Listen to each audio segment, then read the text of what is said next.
Kematian pendaki Gunung Rinjani asal Brasil Juliana Marins 27 tahun menjadi sorotan hingga ke kampung halamannya.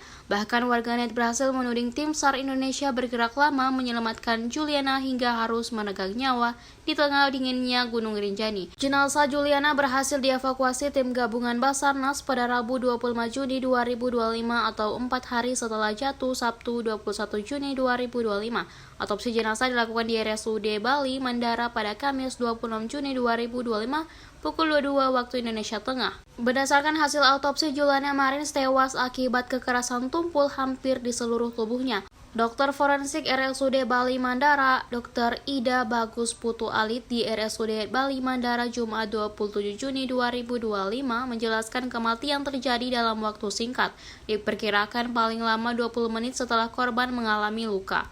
Luka lecet geser di hampir seluruh tubuh korban, terutama di punggung, kepala, dan anggota gerak. Luka ini mengindikasikan bahwa tubuh korban tergeser oleh benda-benda tumpul saat jatuh. Patah tulang terutama di bagian dada, punggung, dan paha, yang mengakibatkan terjadi pendarahan yang hebat dan kerusakan organ dalam. Menurutnya, luka-luka tersebut merupakan penyebab langsung kematian Juliana.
Download Tribun X sekarang. Menghadirkan lokal menjadi Indonesia.